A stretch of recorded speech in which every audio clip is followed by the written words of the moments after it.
You fought well yesterday. Your style is unorthodox.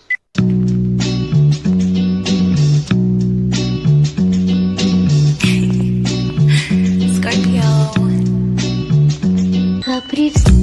Good morning, Yankees universe, and welcome back to another episode of the Yankees Morning Brew on this Thursday, June 12th. Like always, I'm joined by the lovely compañera. We got the lovely Grace Monroe, and I have to throw the alley-oop over to my guy, the Ace Avenue. All you Yankee fans, wake up and get your coffee. Folks, how are we feeling this morning?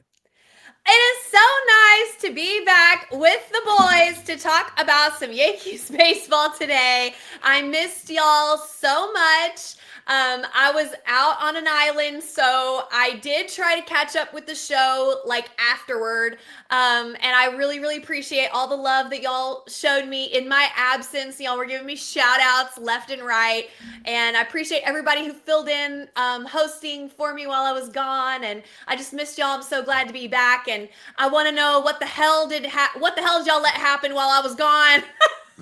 The bullpen went to shit and we got beat by the Red Sox. Like, it was a horrible, time, but we're going to figure this out. I'm back now. We're going to figure it out. Ace, how you feeling?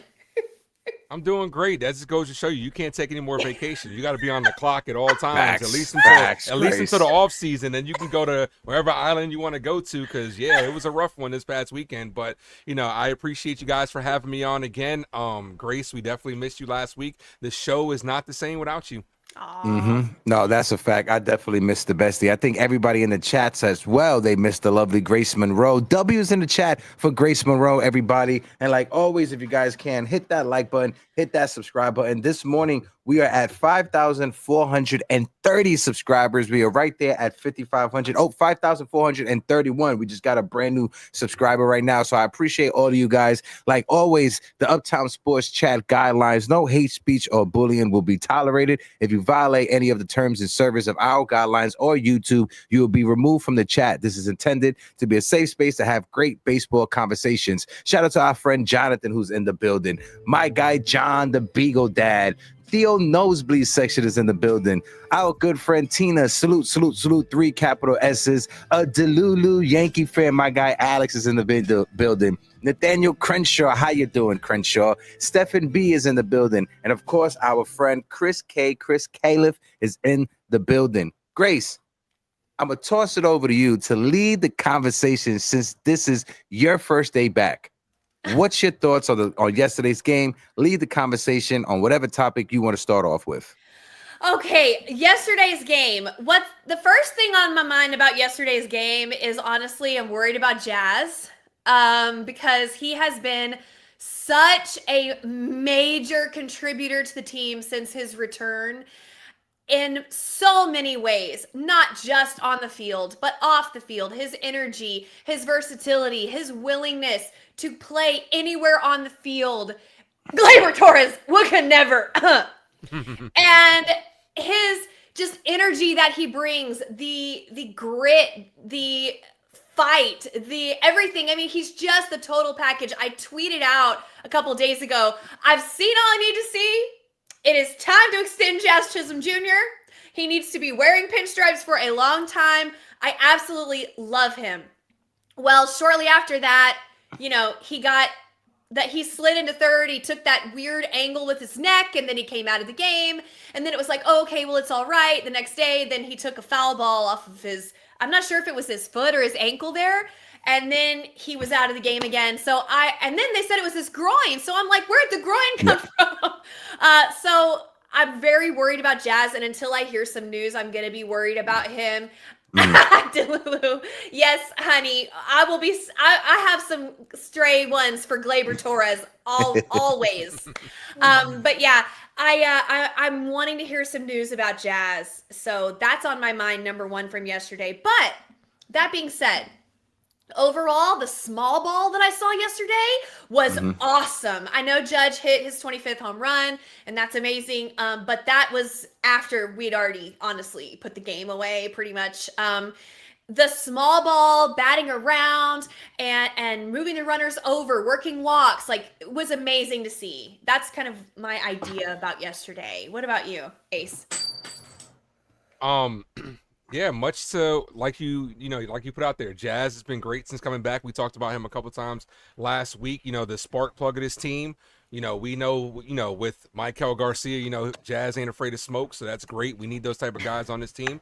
But when it comes to yesterday's game, I was impressed by Clark Schmidt. Clark Schmidt is a guy that can be very up and down. He can have a good start here. He can have a bad start here. Yesterday was one of the good starts.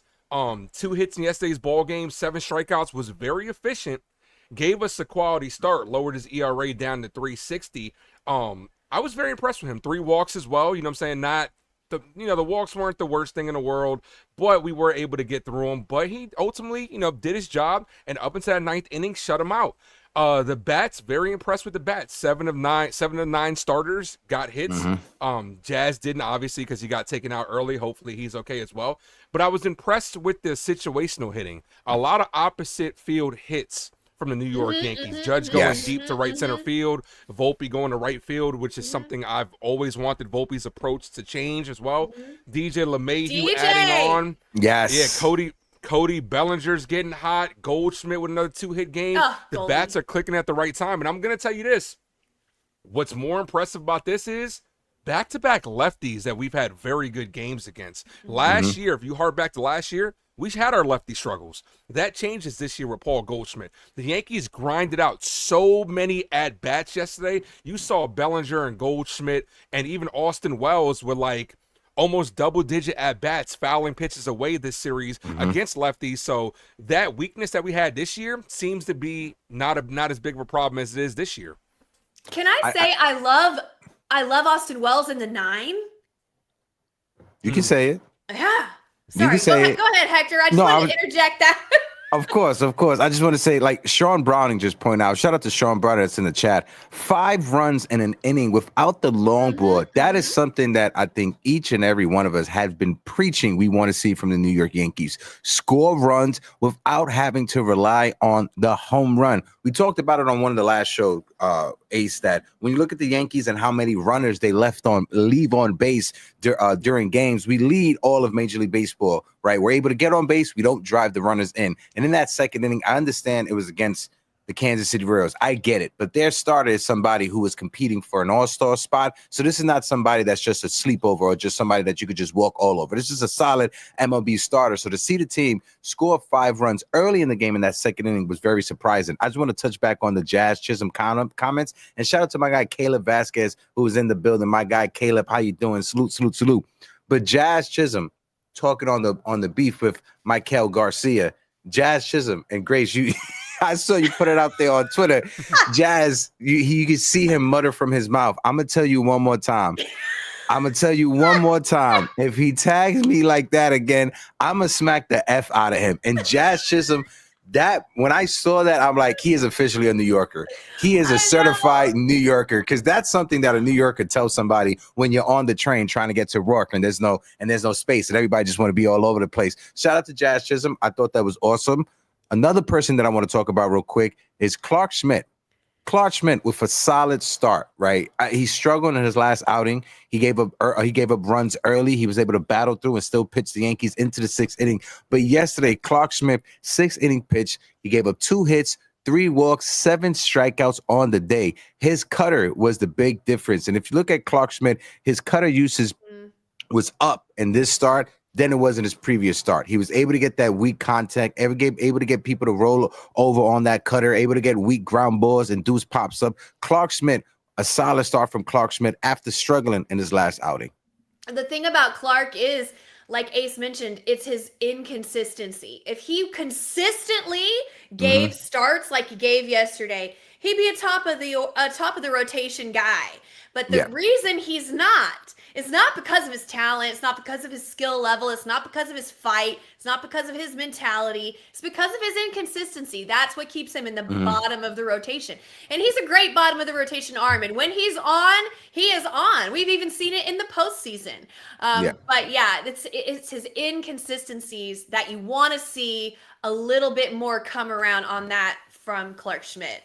No, and one comment that I want to point out, and shout out to big time Jerry Cadillo, right?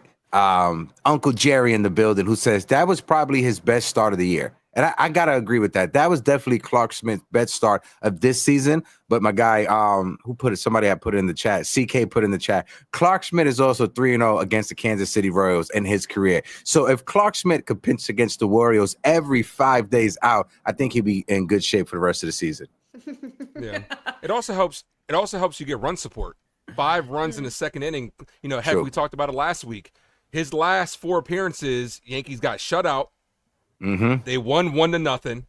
They lost 3-2, and then in back-to-back games they lost 3-2. So he hasn't been getting the run support. So when you come out the gate in the 5th inning and you put up a 5 spot, which the Yankees are leading the league in 5+ runs or more this year, when you come out the gate like that, you could throw strikes. You can throw the cutter. You're not trying to be so fine on the outside corner. You can go and attack hitters. Clark Smith doesn't have overpowering stuff, but he does have, I'm going to get you to hit weak contact stuff. And we did see that on display in yesterday's ball game, even though the strikeout numbers were up there as well.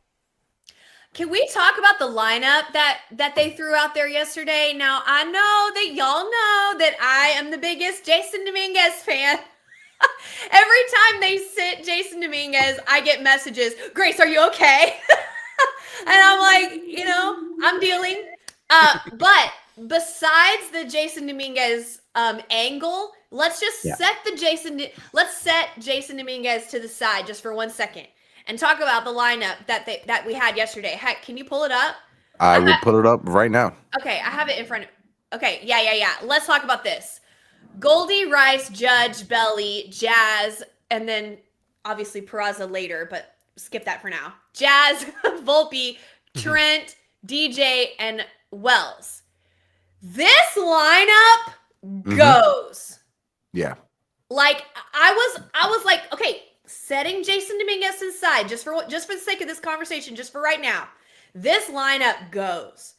I was thrilled to death. I'm like, let me see. Contact, slug. Contact, slug.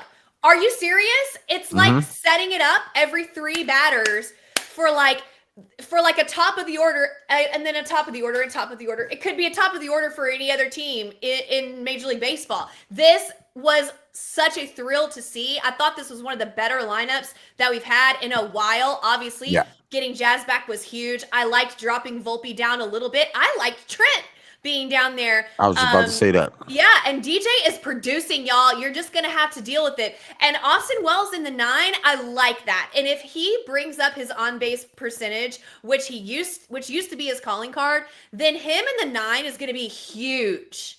I mean, I liked it yesterday. What did y'all think? When you look at Austin Wells, right, and this is something that Ace and I was talking about on one of the last shows, and ever since we brought up Austin Wells needed to step it up, he has totally turned it around. Austin Wells in his last 30, he definitely hurt us. In his last 34 at bats, Austin Wells is 11 for 34, giving him a 309 batting average in that time span. Austin Wells is somebody that we saw last year. For a month and a half of the season, he was the Yankees cleanup hitter. He was a protection for both Juan Soto and Aaron Judge. This year has been more bad luck than last year. Last year, everybody pointed that out. This year, it's a lot of bad luck with Austin Wells. But you see him started to turn it around. And in his last 34 at-bats, you just see a different confidence level from Austin Wells. And like Grace said, if Austin Wells can get going in the bottom part of the lineup, not even in the middle part of the lineup, that 7, 8, and 9 spot, if he can start getting it going, and that bottom part of the lineup is going to make a lot of things interesting for the New York Yankees, because with Giancarlo Stanton on the way back, there's rumbles and there's rumors about Ben Rice starting to make starting to get some games at the catcher position. Mm-hmm. Yeah, absolutely. Well, we saw it. Yes, we saw it. Oh my God, I'm so country. We saw it. Oh God, y'all just let it go. We saw it yesterday. Wells had reached on a fielder's choice, and then Goldie singled. I mean, it's so. Wells had a base hit and scored Volpe, and then Goldie scored Wells and DJ on a single. Like, and that happened twice yesterday. That was just yesterday. Why did I get loud all of a sudden? Anyway, I like him down there in the bottom of the order.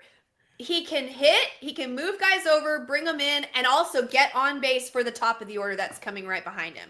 I really, really like it.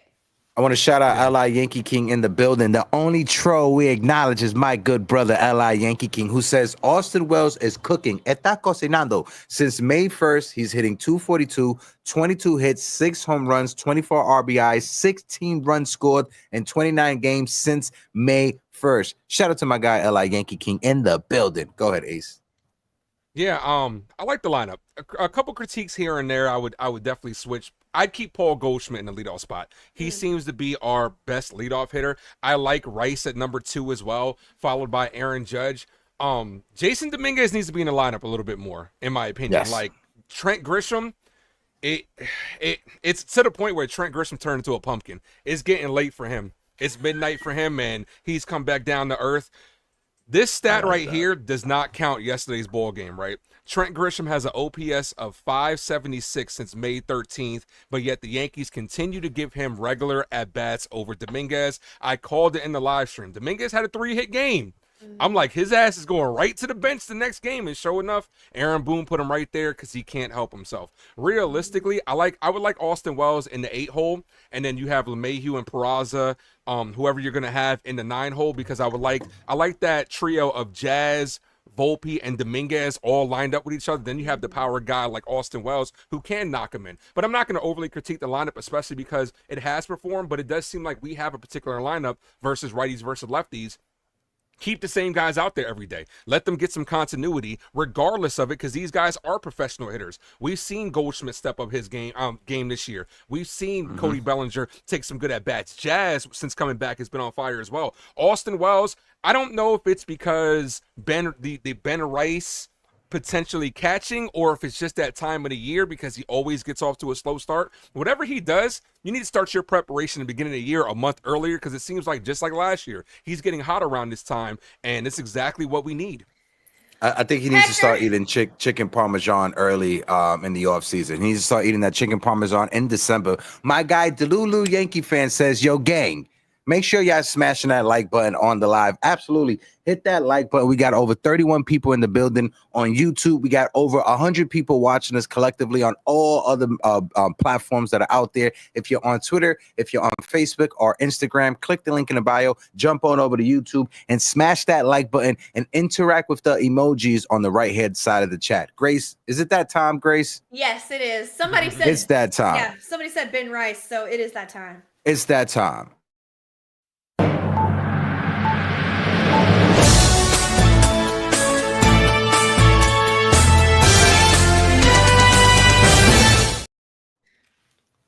Thank you so much, Hector. This is Grace Monroe reporting live for Yankees Morning Brew with breaking news. And the breaking news is Ben Rice, according to Jack Curry, hasn't started a game at catcher this season. But with Giancarlo Stanton's return looming, Aaron Boone said Rice could start some games behind the dish. Stay tuned. Well, he done should have been starting this whole damn time then. You cannot throw this guy in and all of a sudden now, oh, by the way, you're our backup starting catcher. Here you go, have fun. He has never started a damn game all season long, and now, right when Giancarlo is about to come back, y'all are acting like you didn't know he was about to come back this whole damn time. You didn't have a plan? You didn't think, oh, maybe I should give Ben Rice some more reps at catcher because that's where we're going to fucking stick him when Giancarlo comes back. No, you waited till the last damn minute. Now your assignment is turning in late. Okay? So this is so stupid and I'm so mad. I'm done. Oh, my God. I definitely have to agree with you, Grace. When I saw that from Jack Curry, and shout out to Jack Curry, the legendary Jack Curry. We respect and honor our guy, Mr. Curry, over here on Yankees Morning Brew. But it was odd because he hasn't played catcher all season. I can't. Ben Rice. In spring training, we saw him behind the dish. I definitely believe that JC Escara is safe because you see the numbers. You see Carlos Rodon is very comfortable with JC Escara back there. And I think with Ben Rice, they're going to use him as like a super utility guy. He'll catch a couple of days.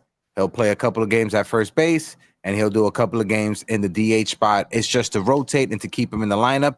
And this is a good problem to have. If you're the New York Yankees, this is a good problem to have. I think, Grace, the early Christmas present that you will get is most likely Pablo Reyes getting DFA'd. So you could be excited for that when that happens. Yeah, okay, I am. But I'm just saying, they could have been doing this all along. And this is no shade to JC Escarra. I love JC Escarra. I think he's been a great addition to the team. He can hit. I mean, obviously he can field. I mean, like, he can dish it, whatever you want to say. But he's been great. This has nothing to do with JC Escarra. But you're telling me they couldn't have given Ben Rice not a motherfucking one start at catcher, and now all of a sudden they expect it. This guy has not played catcher as a starting catcher in months. Like, what are we doing? Yes. No. Yeah, one thing I could say that could give you some comfort, though, every time, like for the majority of the time that I'm at the stadium, when I'm walking in the back corridors to get to the field, right by the press conference is where they have set up like the catchers, where they do their work, and Ben Rice is always there in catcher gear, working with the relievers or working with the Yankees catching coach that's there. So if that's some little bit of comfort for you, he's always, it ain't much. It's something though. It's something. It's not like they're just taking him cold turkey and telling him, hey, we're going to throw you behind the disc. No, I've seen with my own eyes Ben Rice inside a Yankee Stadium, whether it's on the field or whether it's inside in the corridors, working with the catching coach and working with the other catchers. But I agree with you, Grace. I would like to see some early reps from him early on in the season in actual games and not practice. We understand the difference of practice and in actual games. So there's a bit of a difference there. I just think that this was mishandled, and it could have been done a lot better, and it could have prepared Ben Rice for success and the team for success. They have known about this problem. That's a good problem, whatever you want to say. They've known about this since spring training. So, come on. I need to get a new sound. It's a bird. It's a plane. It's L.I. Yankee King with one of the craziest takes out there. Thank you, L.I., who says, I'm sorry. I will cut Stanton. Rice is doing what Stanton can do. Yeah, I mean, Li's on his shit again. But I'll send you that clip because I do have that for the Jason Dominguez please. clip, so I'll send that to you. But this is a good problem to have, realistically. It's, get him some reps behind there sooner rather than later, because it's just one more way that you can fit him into the lineup. Look, when Giancarlo Stanton comes back, he's probably going to play about 4 times a week. You know what I'm saying? If we get 7 games, 4 times. So that means Rice can also DH, catch whenever Wells needs a day off, whenever it's not Escarra's day as well, because I don't want this to... I do like Ben Rice, but I don't want it to take away at bats from JC Escarra, because I also like what Escarra brings to the table. Same. I love his plate discipline. I love how he handles the pitching staff as well. Great dude as well. First base, DH, catching. That's 3 positions that you can do later in the season. Goldie's up there in age. He needs a spell. I don't think Giancarlo Stanton coming back is going to take away as many at bats from Ben Rice as other people like L.I. Yankee King think. I gotta agree with you on that, because like I said, the Yankees are going to try to, according to the reports, right? This is all coming from like Jack Curry and Joe Sherman, all the blue check marks that is out there. Kirshner, Gary Phillips, who is saying that when Giancarlo Stanton comes back, I know some people have been reporting he's going to come back against the Red Sox. I'm not sure. I haven't heard anything about that. He's been in Somerset. I'm not sure if they're going to make him travel with the team. If he does, that's awesome. I thought they normally would take a couple of weeks of him down there in Double-A, getting his legs underneath him. But when Giancarlo Stanton comes back, I understand it's going to take time for him to get things going at the major league level. It's great seeing him kill in Double-A at Somerset with George Lombard and Spencer Jones, everybody's favorite Yankee prospect, Spencer Jones, especially Grace. It's great to see Giancarlo Stanton killing down there, but what is he going to do against actual major league pitching? How long would it take Giancarlo Stanton to adjust against major league pitching? And are you hurting the team by not having Ben Rice in the lineup. How are you going to get Ben Rice in the lineup? And this is something that Aaron Boone is going to have to figure out. And like you said, Ace, like I said, it is a good problem to have. You want to have this problem if you're a major league team. You got a guy in Giancarlo Stanton coming back. We know what he does in the postseason. We know what his resume is. If he is healthy, he's just an extra bopper in the middle of the lineup to give protection to Aaron Judge and everybody else that's around him. So like I said, it's a good problem to have. Shout out to Chad. Keep on smacking those likes buttons. Before we move over to talk about Mr. Giancarlo Stanton, I have a little video here that I want to play, and we'll be right back, as for some reason my computer's acting up.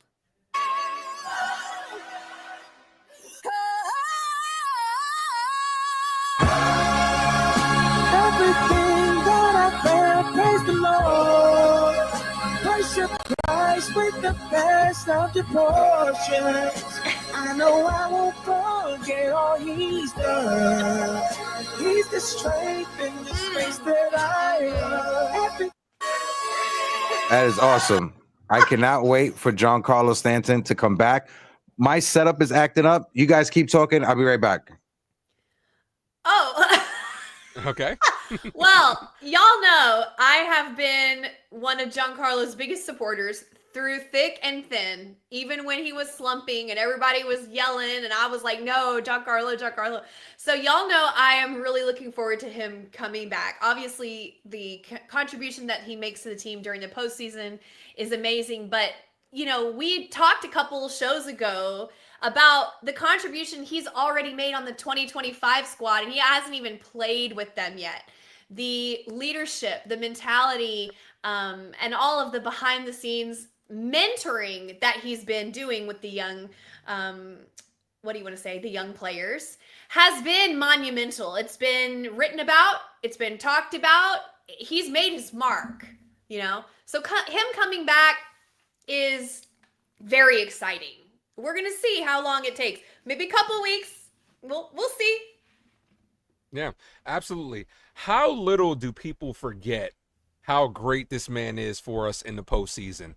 Like, there will be times where he'll look bad during the regular season, of course. But when the bright lights shine the brightest, that's when this man shines. Like Hector just showed, hitting the home run in the World Series. Do we forget that he took Clase deep in a clutch situation as well? We need Giancarlo Stanton. One of the more likable Yankees, like you had alluded to, a leader on this team, just from how he carries himself. He takes full accountability. When he's playing bad, he says it. When the team is playing bad, he has no problem saying it, which is what this team has lacked in the past. I love what he said about the rings. We all know Giancarlo Stanton says, y'all better not rock those around me or there's going to be some problems. We need a guy like that, and he's irreplaceable in my opinion. There are guys that definitely need a ring. Like, I want to see Aaron Judge win it more than anything, especially considering what happened last year. But there are guys like Giancarlo Stanton that deserve a ring before he goes as well, and I do think Giancarlo Stanton is a future Hall of Famer and will get to 500 home runs. He's an old school baseball player, like dog. You know what I mean? He might be one of the only ones on the team. And that kind of mentality, that generation, that whatever you want to say. I know I think Paul's older than him, but Paul is more like a businessman, approaching the game in a calibrated, calm way, coming in, doing his work and going out. And I'm not saying he doesn't love his teammates. Of course he does, but Giancarlo is a dog. You know what I mean? Yeah. Like, he is in those trenches. And that is an old school Yankees feeling. I just love what he brings. I can't wait for him to come back. I just love him at the end. I think when it comes to Giancarlo Stanton, let me know if you guys can hear me also. Sorry about that. Yeah, my I had to restart my computer. But when it comes to Giancarlo Stanton, an LA Yankee King, I understand what you're gone. Okay. The reason why Giancarlo Stanton, you cut out. Restart you cut out. Start your sentence again. Yeah. You know? Can you hear me? Yeah. Can you hear me? Can you hear me? Okay, yeah. So like I was saying, when it comes to Giancarlo Stanton, I think why myself and many other Yankee fans, we have this level of respect and admiration for Giancarlo Stanton, because ever since he came over here, we've seen other guys be inserted into this lineup, inserted into this clubhouse. The Joey Gallos of the world, the Josh Donaldsons, the Anthony Rizzo. No shade on Anthony Rizzo, but Giancarlo Stanton has been one of the only Yankees that I've seen in my time who has a big contract, who's come over and who has held himself accountable. Anytime that there's any blowback from the fans, anytime the media needs to get a tough question or needs to get a tough soundbite, they go to Giancarlo Stanton, and he's there answering it. He's there responding. He's there taking the heat. We've heard him in the past say that, yeah, the fans, they are right to boo me because I suck right now. And Giancarlo Stanton that's the one thing us Yankee fans, us as Yankee fans, as Yankee content creators, the one thing we want to see is players hold themselves accountable. And Giancarlo Stanton, he is the perfect George Steinbrenner Yankee. If you want to say, Grace, you was talking about throwback Yankees or throwback players. Giancarlo Stanton is definitely a throwback player, but he is also a throwback George Steinbrenner type of player. It's so unfortunate that the injuries have been such a major part of his story, because you look back and you think about what could have been with Giancarlo Stanton, and at the time when Cashman acquired him, and the hopes that we all had, and then what we know what happened, right? That's so hard for an athlete like to deal with mentally, emotionally, not only physically. Physically, it's hard too.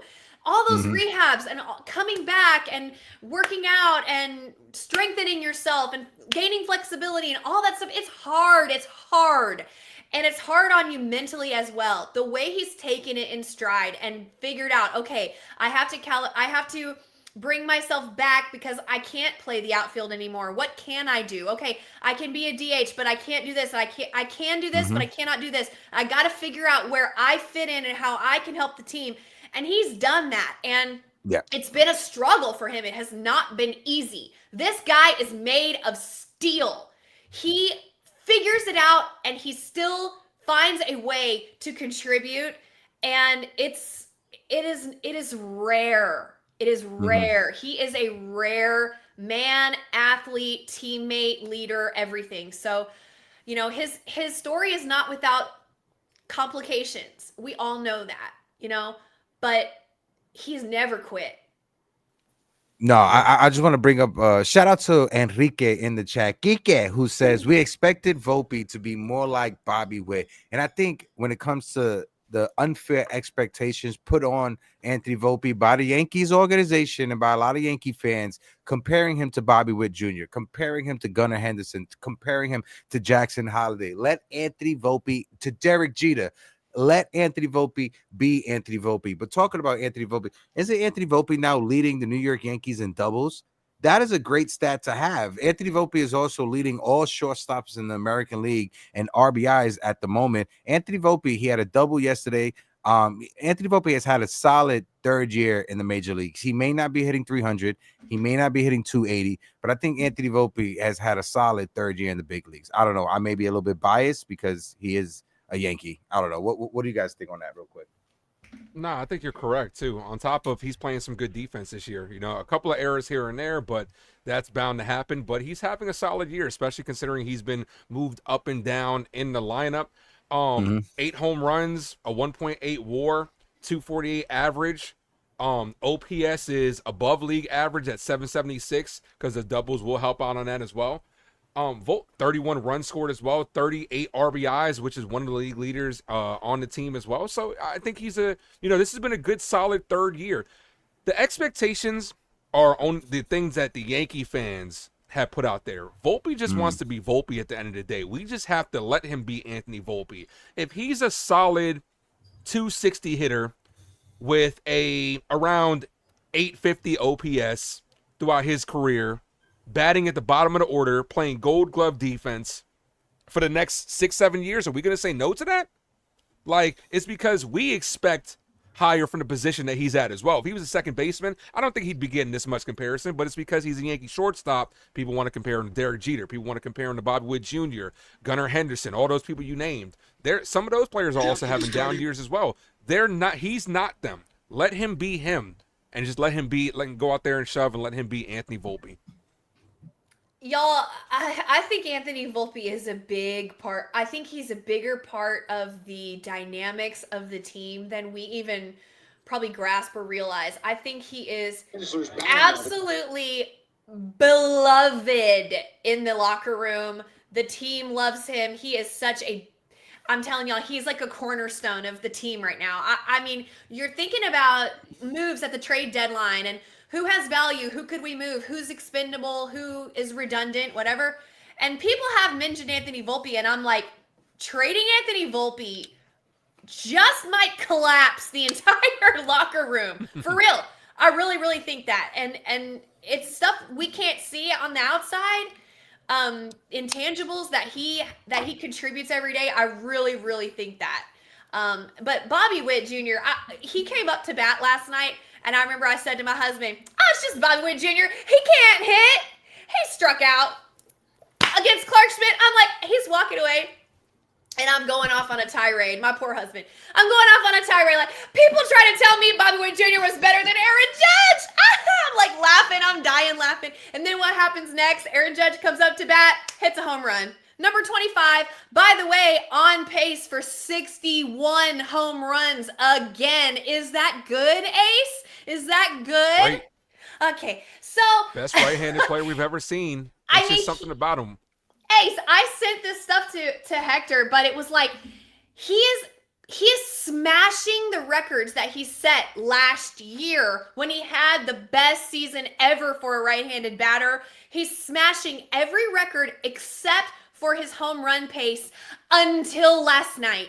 Now he is on pace to smash every single offensive category record that he set himself last year.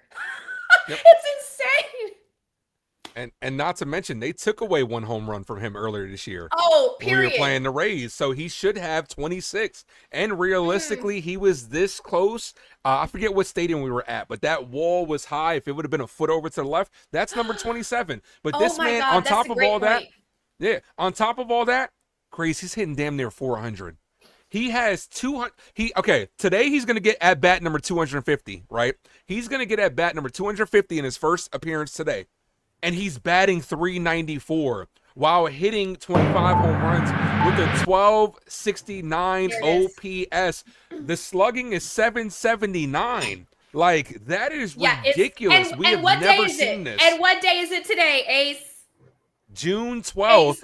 We have never seen this. Like, he's like sold. He might be the best right-handed hitter we've ever seen. Those, like, just yesterday, he's 2 hits away from 100 as well. When he takes the ball to right center field, I don't think there's anybody that does it better, because it's like a shot out of a cannon, and that it's gone immediately. What about that mammoth blast that he hit the other day that he almost took it out of the park? It hit right off the top of Royals Field. This man is doing things that we've never seen, and we got to appreciate it. And he's not getting talked about enough, obviously, because we all know he's great. So as Yankee content creators, we're bringing up other things to talk about. So we're not just saying Aaron Judge is great every day. Aaron Judge is great every day. You know what I'm saying? You kind of want to dive into the other stuff. But this man is great and deserves flowers almost every single day because he's him. He's him.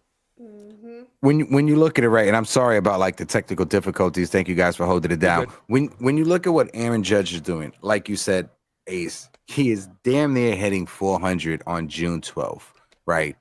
Mm-hmm. The last time, I don't think we've seen this in our lifetime. We haven't seen this in our life. Baseball is different in 2025 when you compare it to 20 years ago, right? And a perfect example is, I got this video that I saw. I'm gonna cue it up right now. This is from a TikTok account that is called Around the Clock Baseball. What they do is they go back in time and they look up lineups, the best lineups that never won a ring.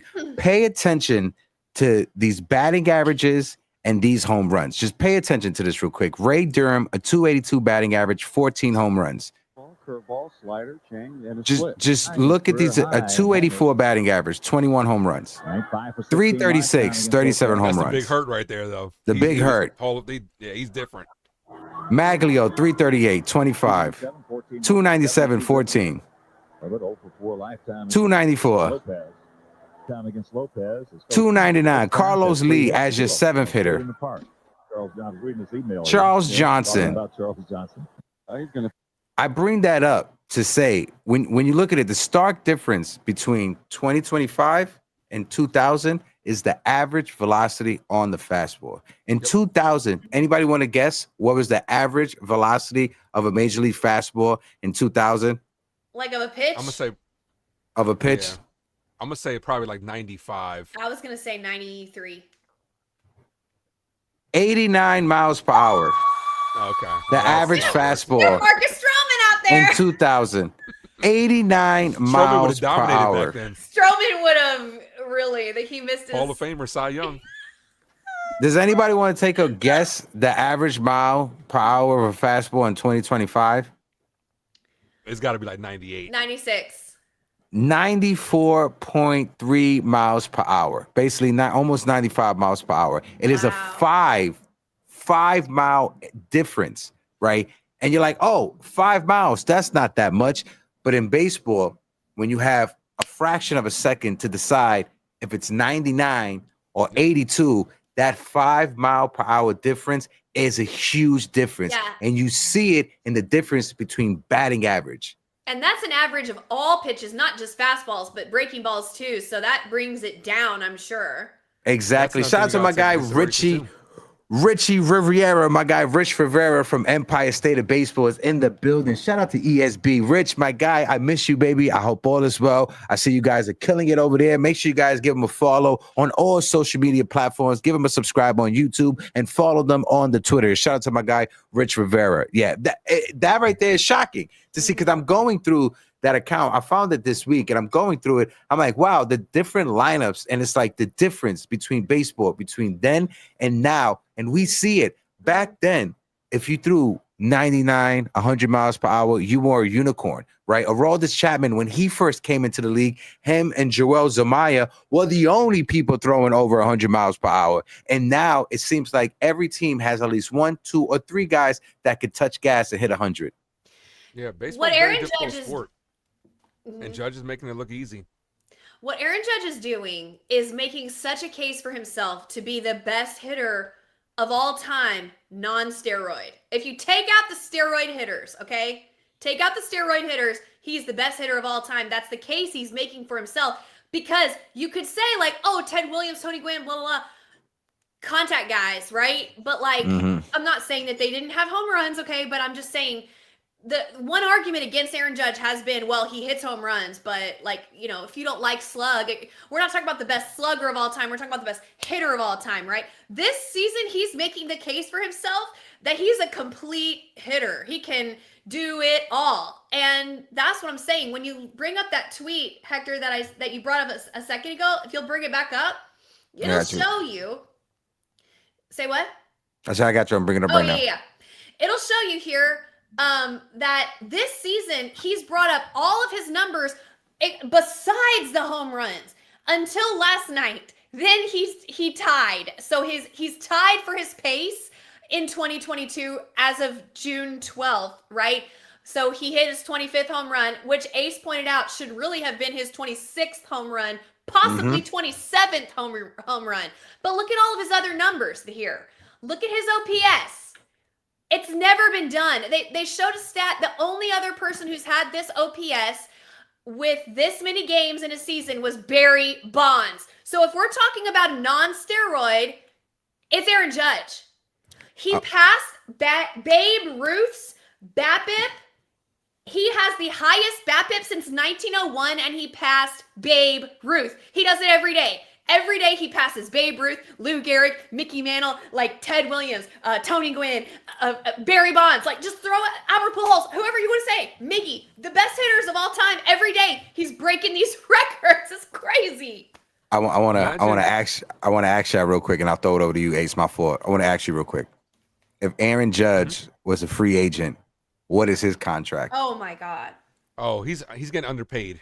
Like Aaron Judge is like the best contract ever. Like that was my follow up. It's fair. It's looking what Juan Soto got, right? It's very fair to say that Aaron Judge is getting underpaid. Aaron Judge is making less than Alex Bregman by 1 million, but he's making less than Alex Bregman. The output disgusts me. The production you're getting from Aaron Judge, and how Steinbrenner we trust. And how Steinbrenner we trust. Us Yankee fans, we better be kissing the ground that Hal Steinbrenner walks on. The fact that we still have Aaron Judge and he's not playing for the San Francisco Giants and changing his name to Arson Judge. Kiss that ground that Hal Steinbrenner is walking on. I don't care what anybody says. Yeah, definitely, because Cashman was going to let him walk. Woo! Cashman was going to let him walk. Hal had to make that phone call and say, hey, let's get it done. But Aaron Judge is all-time great. Imagine hitting 242 points higher OPS than your average. That's what this man is doing this year. Like, he's hitting 242 points higher than his league average. This guy is insane. The things that he's doing has never been seen before. Nope. At some point in time, other managers are going to have to start weighing things out. Do I want to walk this guy? Or do I want to keep pitching to him? And ultimately, that will help keep the average high, stuff like that. But, it's like, we saw, who was it? Washington. Yeah. Rob Washington was like, okay, I'm not going to let him hurt me. But then other guys are going to have to step up because at some point in time, he's doing damage every time he's up there. Ron Washington does not play. He's an old school guy, and he was like, "Yeah, I'm not pitching to you." I love Wash. Oh, me too. He is awesome. We love him. But we gotta give a little shout out to Miss Little Nora Judge, because maybe this dad strength is for real. I mean, it has been incredible since he's become a father, and he has had a new lease on life, if you want to say. I mean, what we're seeing out of Aaron Judge is absolutely absurd. It's otherworldly. We're going to be talking about it for the rest of our lives. We're going to be remembering these times. And I don't even want to think about the days that are coming up where the Yankees don't have Aaron Judge. It's going to be a dark era. But part of his legacy as a Yankee great and as a Yankee captain needs to be, well, you guys just brought up, he took a discount. We're talking about somebody who is possibly the greatest hitter of all time. Let's just say possibly. He's in this conversation. He took a discount to stay a New York Yankee, and that needs to be part of his legacy. Yeah, no, definitely, Grace, 100%. And there was another video clip that I found. These guys on TikTok, I think they're Cub fans, but one of them is a Cub fan, this guy right here, and they're talking about Aaron Judge. So I'm going to play this, and we're going to have the convo. Let me go back. Can I have a conversation about Aaron Judge? That's between me and you. Aaron Judge being a Yankee immediately turns my interest in him off, because I just have been programmed my entire life to dismiss the Yankees and think they're just New York media creation. Yeah. To the point where it robs me of truly enjoying how special that he is. Like a couple of years ago when the 62 thing and they would cut into college football games, I was like, get this Yankee mother off the screen. Now he's batting 400 with 24 home runs. He's the best thing we've seen we have two of the best things we've ever seen. Two goats. Yeah. We have Shohei and Judge, and I think I'm desensitized to Judge because he plays for the Yankees. Can I have a conversation about Aaron Judge? Mm-hmm. We said that. They hate us because they ain't us. Mm-hmm. There you go. They hate us because they ain't us. Because there was another podcast that I saw. I couldn't find the clip, but it was a guy talking about how Kyle Riley, credit to him and the season he's having over there with the Seattle Mariners, right? Credit to him, probably one of the best. He's definitely the best offensive catcher in the game right now, but saying that he is more deserving of an MVP over Aaron Judge. And this is a conversation that I wanted to have with you guys. And Grace, I see that smirk on your face rising, right? I see it. What? When you look at MVP, right? When you look at most valuable player, and when you break down what each letter and what each word means, most valuable player. Yes, Kyle Riley is the MVP for the Seattle Mariners and is in talks for the MVP, because if you remove him from the Mariners, they probably won't make the postseason. But the same thing goes with Aaron Judge. You could remove all the great numbers that hitting close to 400, 25 home runs, which should be 26, 27. If you remove Aaron Judge from the New York Yankees, does any Yankee fan truly believe we can still get to the postseason without Aaron Judge? Because I know I don't. And when you look at what MVP should means, MVP means the most valuable player to your team.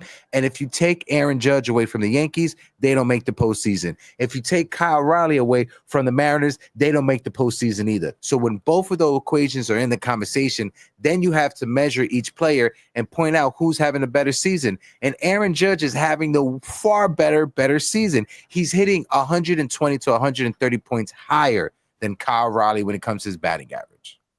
Aaron Judge is the MVP. Period. The end. Aaron Judge will win MVP this season. That's not even a hot take. Conversation about that is a cold take. That is obvious. Okay. So anybody speaking otherwise is just, I don't know, trying to get clicks. I don't even know. But this is not a hot take. For Aaron me, Judge he's is the going to win MVP. Oh, I found it. Oh, I found it. There you go. This is what happens when I have to keep going through when I send myself dumbass memes all day. Here's what it is. I found it. For me, he's the MVP.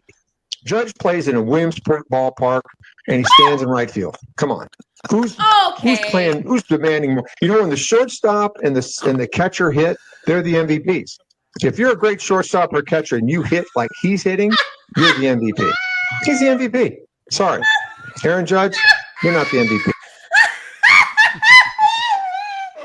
The hate is strong. What did Yoda say? Good. What did he say in Star Wars? Good. Let the hate flow through you. Like, oh my crazy. God. That is Hector so said, ridiculous. Hector said a good point, right?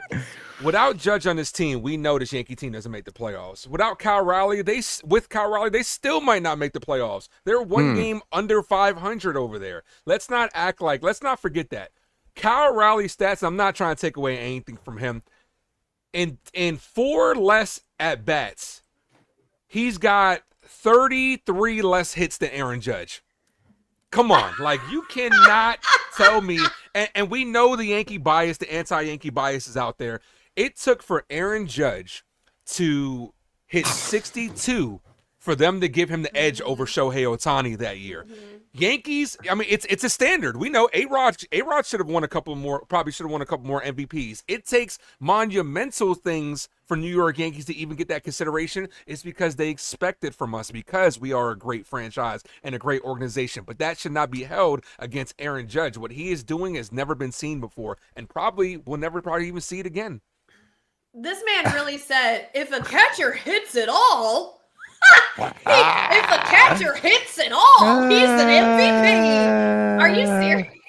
Are you serious? Grace, I knew you was gonna have a good time with that one, Grace. I just knew it. This guy.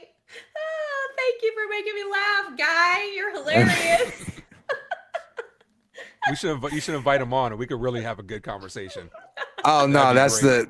I would still want to keep the channel, right? So I wouldn't want to do that. But something else that I wanted to show you guys, because it's like, again, going back in time and watching, again, round the clock baseball on TikTok. If you guys aren't following them, make sure you guys, they put out great videos. Shout out to my guy, Jacob Petruzzi, my guy, Ghost, mi hermano de la isla is in the building. Shout out to my brother, Ghost. A Delulu Yankee fan is still rocking with us. Brandon Walker, a man of honor for admitting that. Shout out to my guy, Delulu Yankee fan.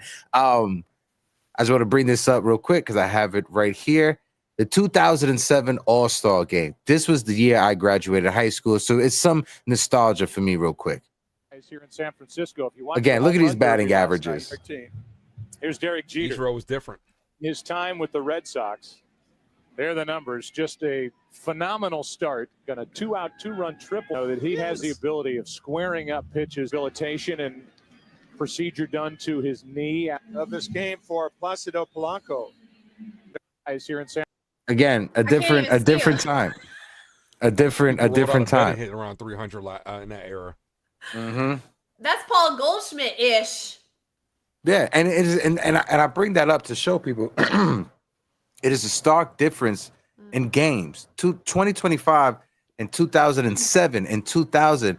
It is different. One, the level of competition is a lot better. The pitching is a lot better. The pitching is a lot filthier, especially when we look at the miles per hour and the velocity. The athletes are a lot different as well. There weren't many Giancarlo Stantons and there weren't many Aaron Judges walking around in that time. Yes, you had like the whole steroid era and stuff, but Giancarlo Stanton, Ellie De La Cruz, the athletes that you have in 2025 are far different than what it was 20 years ago. And the travel is harder. They play every team in the Yes. entire in all of Major League Baseball. They play every That is a great team. point. They travel more. They travel more often. That is a great point, Grace. But the traveling is a little bit better than it was back then. They all got Still PJs hard now. on you, So, though. yeah. They definitely all got private jets and good Wi-Fi. Hopefully the Yankees upgraded their Wi-Fi. Yeah, they need. Oh no, he's got his own private jet. Yeah, and for his family apparently too. So, Yeah. They're like, no, Juan Soto does not have his own private jet. It's just for his family. Thank you. Yeah. Y'all really tried it. Now I wanna ask you guys. Now that you guys brought it up, I didn't bring it up. You guys brought it up. With the whole thing that Michael K has become the punching bag in the Mets universe. Have you guys been seeing the hate that Michael K has been getting from every other Mets content creator and fan that is out there? Is it warranted? I don't know. I'm not going to say it's warranted. One thing I'm going to say is that I wasn't in the room with Juan Soto. I don't think Michael K was in the room with Juan Soto. I don't think any of these other reporters they were not in the room with Juan Soto. So that's a decision. The decision came down to Soto, to Boris, and his family. He chose the Mets. Let it go. If you're a Yankee fan, let it go. If you're a Yankee content creator, let it go. If you're Michael K, just let it go. The only objection I have to it is that the way that he's getting hate for reporting about Juan Soto wanting to be with the Yankees, but his family helping him choose the Mets or forcing him to choose the Mets, that's not something that Michael K is not the first person to report on that. There was a lot of Dominican and Latino outlets that were reporting on that as well. So my only issue is that Michael K is not the first person to say it. You guys didn't say it when it was circulating around on the internet. Maybe you guys don't pay attention to the Latino media or the Latino journalists. That's on you. But Michael K wasn't the first person to be saying it. That's the only objection I have to it. I don't care. Have there fun, you go. Juan Soto. I don't care. I'll care when when we meet them in the World Series, so whatever. We have our number 22, Ben Rice. According to Google, according to Google AI search, it says Juan Soto and his family, they do not have a private jet with the New York Mets. So according to the Google, so we got to trust that, right? Two other Yankees coming back from injuries that we want to talk about. First, let's talk about the straw that stirs the drink in 2025. Mr. Marcus Stroman, who said, and this is according to Fireside Yankee, shout out to those fellas over there, I'm looking to get back 100%, which I feel pretty close to. Build my pitch count up and take it from there. I could be open to pitching in the bullpen. Marcus Stroman on his return to the Yankees pitching staff. All I'm going to say is it's kind of easy to say that when there's no 140 innings bonus that you could get to, right? So again, at the beginning of the season, Marcus Stroman had every right to say what he said. I was somebody who stood by it. Listen, he wants to get to that 140 inning bonus so he could get paid. Now, I don't think that's realistic for him to get to 140 innings. So I think he's saying all the right things. Personally, for me, whatever version of Marcus Stroman we get back, whether that's a long reliever, whether that's somebody that's in the rotation, I just think it helps out this team because our bullpen is shot and you can never have too much pitching. And let's not forget, there were rumors swirling that the Yankees were trying to trade him and they were trying to offload him to the Cardinals and whoever knows, it was all rumors, but this guy was under an immense amount of pressure coming into spring training. Then he came in, quote unquote, late, that it wasn't really late, but it was perceived to be late. And the media was on his ass. And for no reason. They wanted a quote. They got one, they ran with it, and it was just a media circus for a little while. All of the content creators were talking about Marcus Stroman, not just Yankee content creators, all content creators. It was crazy for a little bit. And let me be very clear, I like Marcus Stroman. Let me just say this. This is a period, full stop. I like Marcus Stroman as a person, and I like him, okay? Now that I've said that, I do think that if there's any value for him, if there's any value for him to bring to the team, I am open and welcome to that because I have seen enough of Hedrick. All or Hedrick, however you say his name. I have seen enough of Hamilton. I listen. I like They Hamilton. just sent down Hedrick. But did they? Oh, sorry. Yeah. That's insult to injury. I'm sorry. I'm not trying to dance on somebody's Kicking grave. him while he's down, Grace. I'm sorry. I didn't mean That's to. crazy. But That's your first thing back off of vacay is crazy. Grace Monroe is in rare form. I haven't talked in just so long. But Hamilton's not looked the same since his injury. Let's just call a spade a spade. And I've said this before. He has not looked the same since his injury. I don't know what's going on with him. I'm worried. I'm very, very concerned about him. Now, I'm not saying get him off the team, but I'm saying we need some more options. Okay, we gonna have to have some more options. Hopefully, Weaver is coming around, but then we got the news Cousins is cooked. Apparently, UCL concerns, and he is not coming back, y'all. Just let that go. I don't know if they're gonna call up Beater. I mean, I don't know what they're going to do, but you can't get something for nothing. So if you are planning to go out and make a big acquisition at the trade deadline, who are we willing to get rid of? Are you going to get rid of Jason Dominguez? Are you going to get rid of Ben Rice? Are you going to get rid of JC Escara?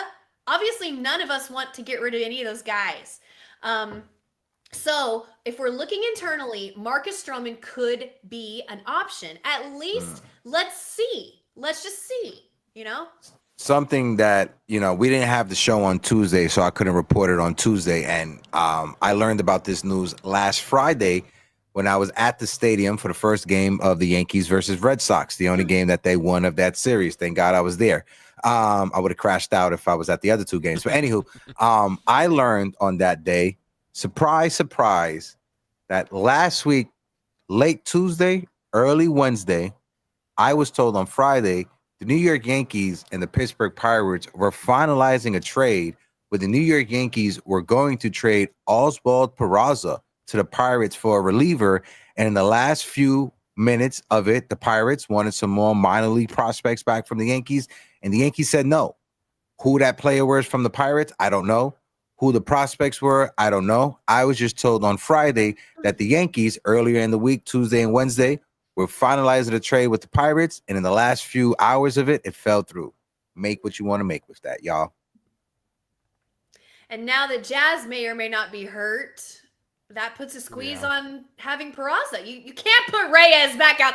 Y'all, I know I was on the island and I had to play catch up, but I did hear all the drama about Pablo Reyes at third. Yeah, I was livid when I saw him in the lineup. Like, especially because it's just one of those things where it's like you're going against the Red Sox. Why are you putting a punt lineup out there?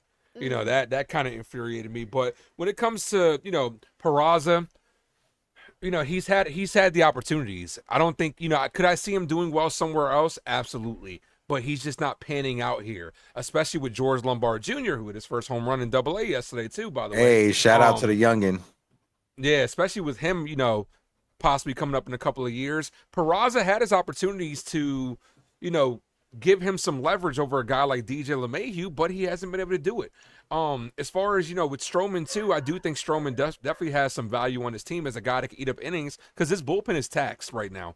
Like, how many people do you guys actually trust in our bullpen?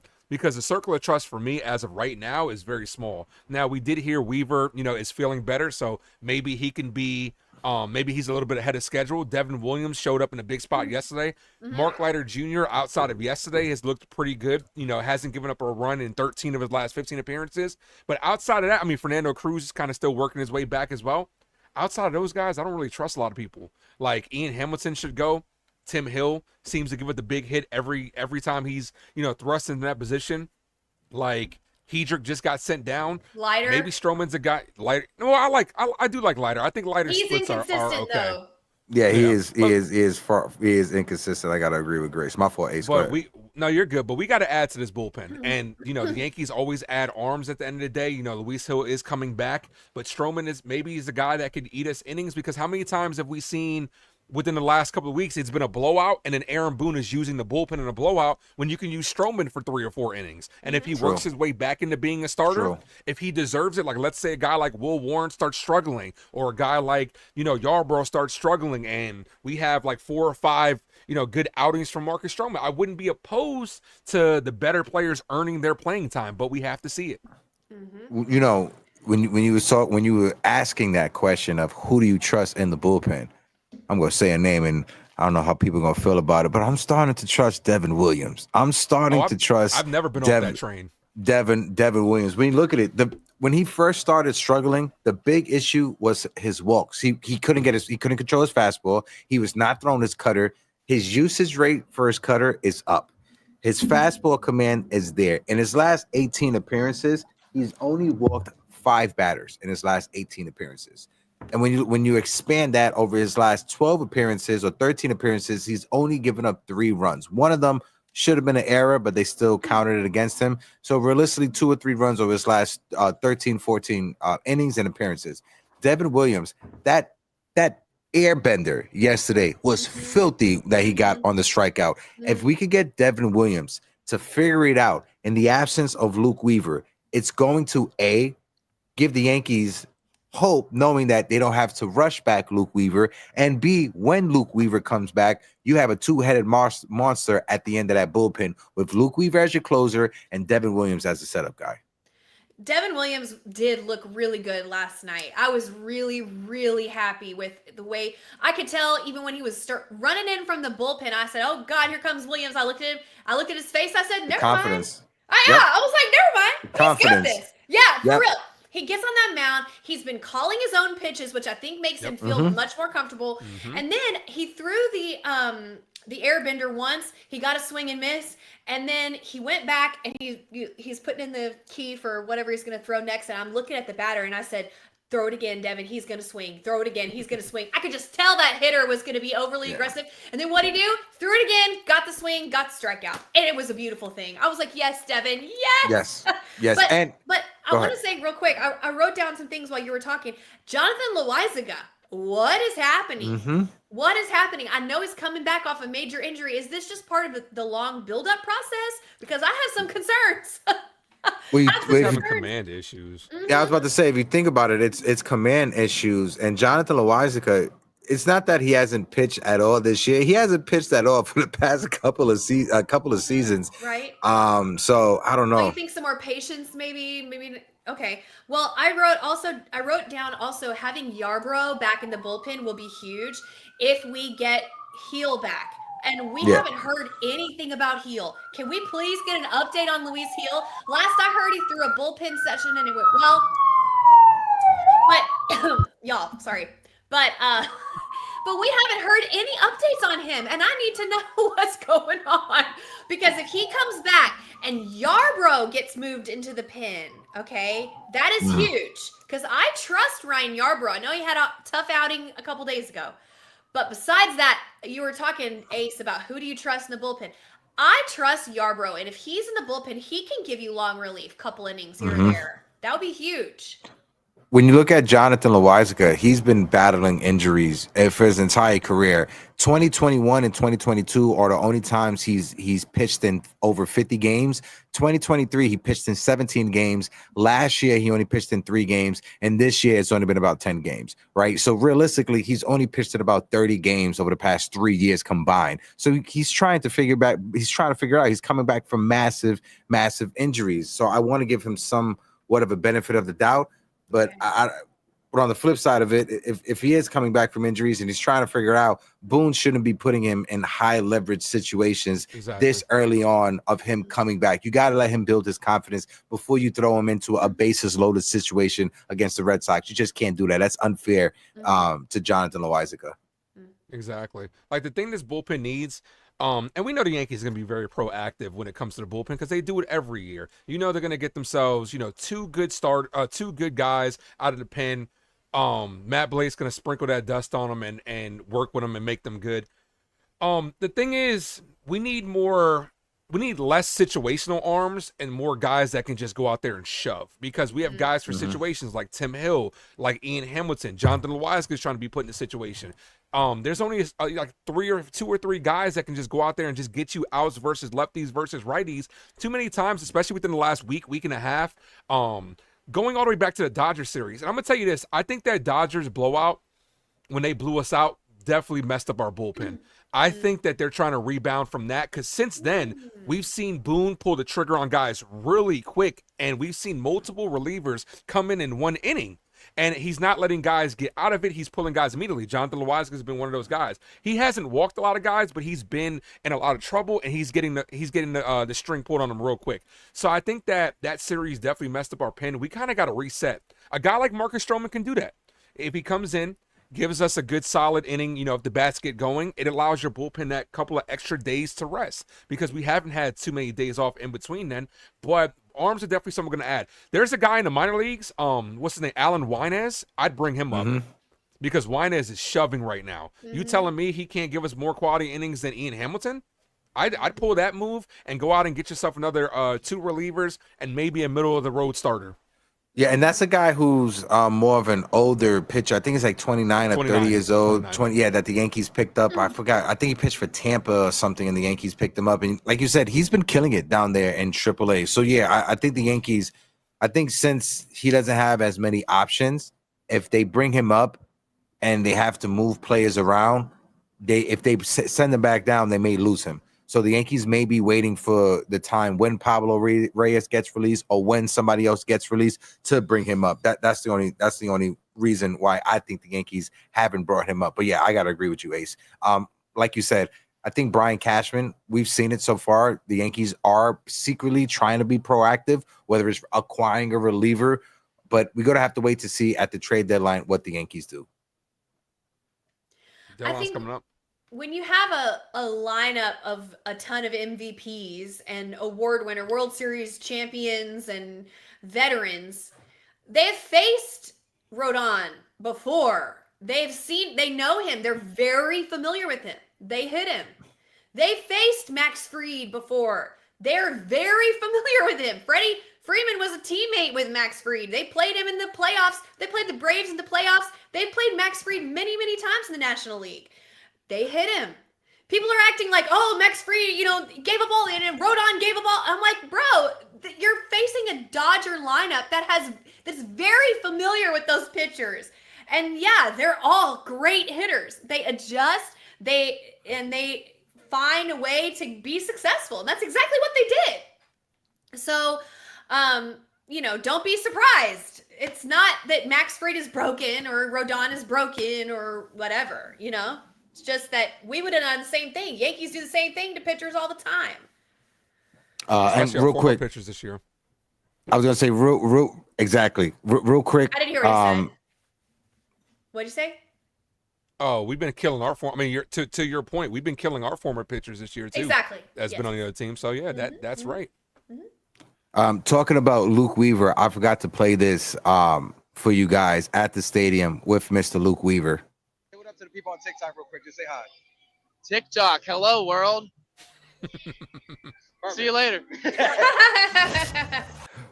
With Luke Weaver and the injury that he sustained, Eric Bolin, shout out to Eric. He does amazing work out there covering the Yankees. He got a quote from Luke Weaver saying that he does feel great after throwing a bullpen session yesterday in Kansas City. It was his second bullpen session of his rehab. Said he felt nothing in the hamstring. So hopefully Luke Weaver comes back sooner rather than later. And when it comes to Luis Hill, I think people are saying late July, early August when it comes to Luis Hill. And I think that's the perfect timeline, because if we could get Marcus Stroman to come back and you have Marcus Stroman and Ryan Yarbrough going back and forth on that fifth starter, that gives enough time for Luis Hill to ramp things up. So when he comes back, you could just slide him into there and have that fifth spot be, if Luis Hill starts the game, Ryan Yarbrough could come in the fifth inning to go 3 innings to help save that bullpen. So if you have Yarbrough and Stroman as long relievers, I think that's a solid setup for the New York Yankees and their bullpen and rotation.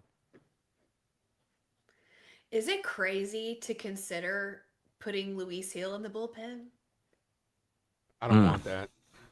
You don't. The reason I don't like that, because Hill has command issues. Like you, as a starter, you can get away with that. As a bullpen piece, you can't, because that'll hurt you. Okay, good point. Good point. And also, I was just thinking, we don't have anybody in the bullpen that could throw straight gas. Like what Ace was saying, that was supposed to be Jonathan Loizaga, right? But Who do we have in the bullpen that can come in, be aggressive, and throw gas? And that's what Luis Hill could possibly do. But I know there's risks, and I know, Jabba Chamberlain rules, and I get it. I'm just spitballing. I just have flashbacks and PTS sweats from Jabba Chamberlain. That's the one thing I want to avoid is the entire Jabba Chamberlain saga all over again. It doesn't work out. Right, the Yankees try to do it with Jabba, it didn't work out. The Nationals, they did it with Steven Strasburg for a little bit. That worked out until it didn't work out. So I just want to avoid that. I see what you're saying, Grace. It makes a lot of sense because you need some gas coming out that bullpen. I just wouldn't do it. It worked for David Price, but not everybody could be David Price. Gotcha. Just a thought. I think we're in a generation of baseball where it's the opposite way. Bullpen guys transition more to starters better than the opposite way. True. Look at Ryan Yarbrough, perfect example of that. But Grace, since it is your first time back, we're about to wrap things up. What is the last topic that you want to touch on? Because I know backstage, and we touched on it a little bit, but we was talking about the bullpen being trash. Is that something you want to talk about? What's your thoughts on that, Grace? I just wanted to say that I went on vacation. And then when I came back, the bullpen was cooked, like from top to bottom. I'm like, what happened? I was just like trying to catch up with the drama that I missed. And I know it's like, who planned the vacation during the Red Sox series? It was poor planning. It was very poor planning. But yeah, it was crazy to see the Yankees lose a game when they put up 9 runs. 10 runs, like however many runs they put up. I can't remember off the top of my head, but it was damn sure enough to win a game. Okay. And then people on Twitter or whatever blaming the offense. Like how, where, how are you supposed to lose a game when you put up 7, 8, 9, 10 runs? That should be enough to win a game. Okay. You got to look at your pitching. And that's so not been the Yankee story for so long. We've been pitching heavy, pitching reliant. And that's been the way that we have gone about our business. We've been pitching and Aaron Judge. That's what we've been the last 5 years. And so for the pendulum to swing so far the other way, it was just shocking to come back from vacation to that. Yeah. For me, I just think injuries happen, right? And when you lose your closer and you're forcing everybody to step up and to just move up in their slots, things can go astray. And you've seen it, right? Fernando Cruz also was just coming back from injury, so I didn't expect Fernando Cruz to be spot on or be locked in and get back to what he was at the beginning part of the season. He was struggling a little bit. We brought up Jonathan Loaizaga, another perfect example, a guy who's hardly pitched in the past 3 seasons, and he's trying to find himself. So it's kind of hard to ask those guys to step up in the absence of your closer. So it's just unwarranted, no excuse, because every other team is dealing with injuries. You got other teams that are dealing with closer issues as well. It's no excuse, but I understand it just a little bit. It adds some context to the conversation. And again, with Mark Leiter Jr. in yesterday's game, I know we was being a little bit mean and harsh on him, but there was some bloops. There was some random anomalies that happened in that ninth inning that allowed runners to get on and allowed runners to come around on hits. It was unfortunate when Boone had to put in Williams there at the end. I mean, Williams was great. It's just like you could have saved him. You could have saved him for another day. I mean, Leiter Jr. couldn't get out of that spot, and we all wanted him to, right? He got one out, and we're like, okay, it's going to be, and then nope, got to go to the bullpen, got to burn another arm, it just sucks. But at the end of the day, we got the win. That's what it's about. So, I'm not trying to slam on Boone. He's just trying to he's trying to win games, and anyway, I digress. I will. I'll slam on Boone when it comes to the bullpen. Because I see the games, I constantly say Boone always, in my opinion, tends to mismanage the bullpen. Either he's trying to get an extra out from somebody, or I'm also a big advocate of relief pitchers are creatures of habit, right? When they finish an inning, be done with that pitcher.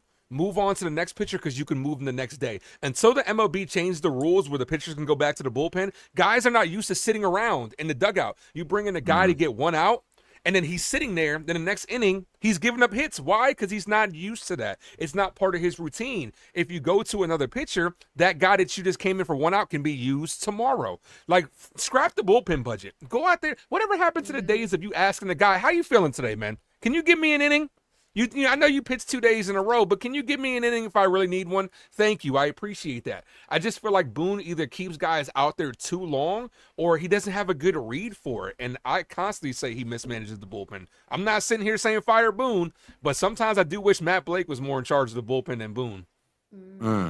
Solid point. Solid point. I just want to bring this up real quick, an extra point when it comes to Austin Wells. Austin Wells this season, as a catcher, this is where he ranks. His F4 is 4th in all of Major League Baseball.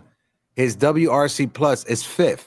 His OPS is 5th. His 8.1 defensive value is 2nd, and his framing is tied for 3rd.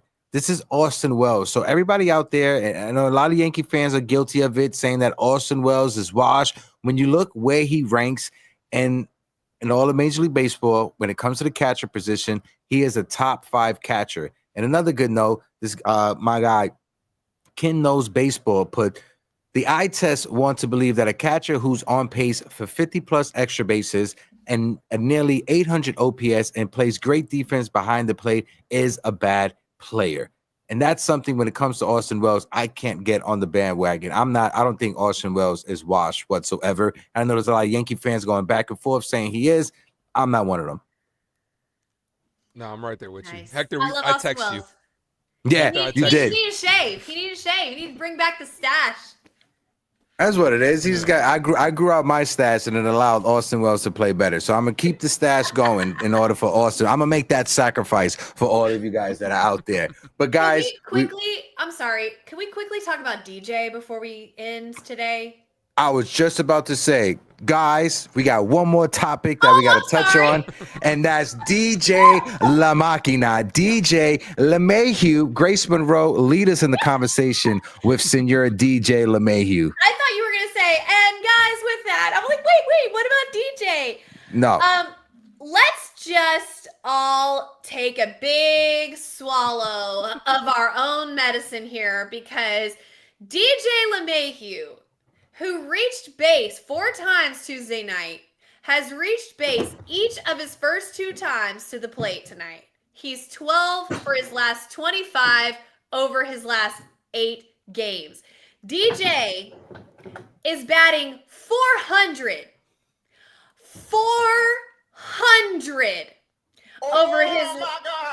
over his last 7 games. He had his first 4-hit game since 2021. Since 2021? And then of course, Joel Sherman wrote an article that came out in the Post where he reported that the Yankees told DJ LeMahieu straight to his face, "You've got until the trade deadline, my brother. You gonna prove that you're a part of this team and that you can contribute, or else we're going to have to move on. And it's not because we don't love you. And that's why we're having this conversation." And DJ took that personal. And he has been standing on business ever since. Taking the ball opposite field, making plays, hitting the contact, getting extra base hits. He even had a home run. DJ, what has happened? What are you drinking? Shout out to milk. TC still says DJ is challenging Aaron Judge for the batting title. And I got to say, DJ LeMahieu, you make me eat my words. So this is for you, my brother. Mm-hmm. I'm still not there yet. Hector and I talked about this last week, the $20 on the floor analogy. It's like you found the money on the floor, you know what I'm saying? You're celebrating it, you're good. Who doesn't like free money? But you know it's not going to last. Great. I could appreciate, 2 things can be true. I could appreciate it while it's happening, and I appreciate what he's done for the team. But ultimately, I just think it's fool's gold. I hope it's not one of these things where it takes us past the deadline. The Yankees like, okay, we're good to go. and then he reverts back to what we know after the deadline when it's too late. Yankees still got to be proactive with it. Like what DJ LeMahieu performing does help us out. Maybe we don't have to make that splash move. Maybe we make the little moves. Like IKF's name is being thrown out there. I'm a big fan of Ahmed Rosario. Maybe you make smaller moves like that and do afford DJ LeMahieu a little more time to see if he can turn back the clock. But I just ultimately don't want to just be fool's gold. Because I still think defensively he's made a couple good plays, but his range is still not there. Offensively, you know what I'm saying? He's coming up with some big hitting, 19 hits, 279 batting average. I'll take it for right now. I'm just afraid that it's not sustainable. If I may say, and I'll throw it over to Grace.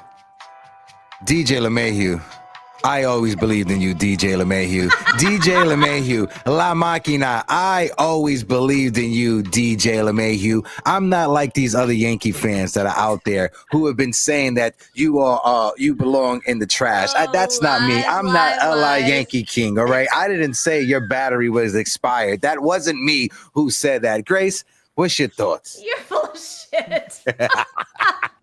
But DJ, for me, it's like, would you rather have DJ? Okay, let me just be really caustic for a second. Would you rather have DJ than Peraza? Yes. Would you rather have DJ than Reyes? Yes. Yes. Would you rather have, you know what I'm saying? Like, I'm not saying DJ is our new starting second baseman for the next, for the rest of his contract, and he's going to be an everyday guy. But I am now feeling to the point to where make some additions at the trade deadline, and DJ can still have a spot on the team as a bench player or a depth piece. And I will be fine with that because the production that I've seen from him thus far is better than our other options for that same type of utility-ish infielder type role that I think DJ can now fill. DJ, I don't know why I said it like that. DJ can now fill. Oh my God, I can't talk. Y'all see what I'm saying? You're not going to get somebody better than DJ at the trade than DJ right now at the trade deadline for peanuts. You're going to have to give a lot. And we have DJ here. And like Ace said, if you have $20 on the floor, you're going to pick it up.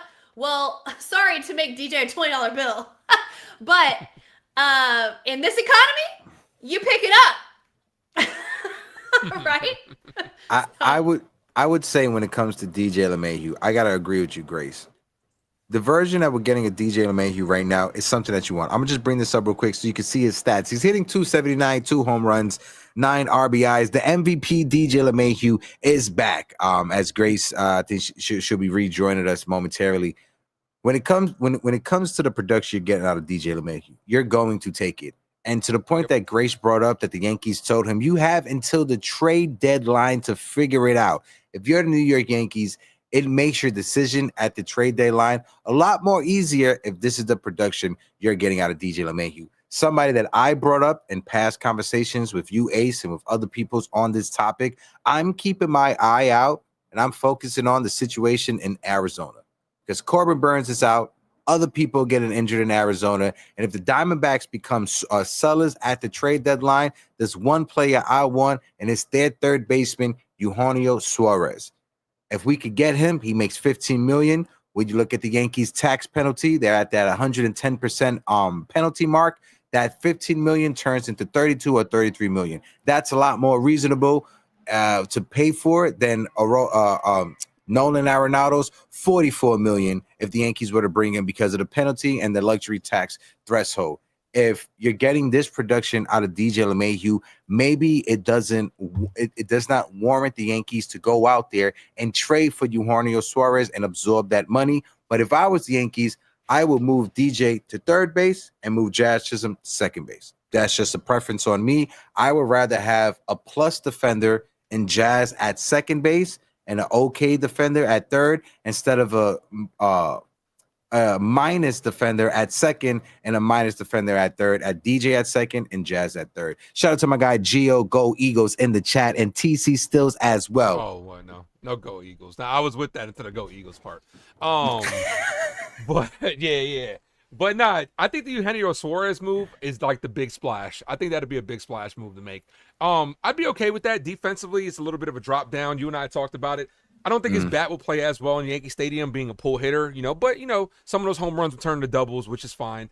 But I think if I think the little moves, I think this team is the little moves away. They're going to focus on arms. And I think, I'm okay with you bringing back fan favorite IKF, a guy, because the Yankees also want somebody to play infield and outfield as well. Ahmed Rosario is that guy as well. Like, I like what I'm seeing from DJ LeMahieu. I'll gladly eat crow later in the season if he, continues his pace, no doubt. I'll take my medicine when it comes to that, but I just don't want DJ LeMahieu to hinder this Yankee team from still upgrading, because you're going to need to. And we also got to figure out what's up with Jazz. If Jazz, we don't know, we haven't heard anything with Jazz. If he's going to miss some time, it's going to impact how the Yankees operate from this point on as well. 100%.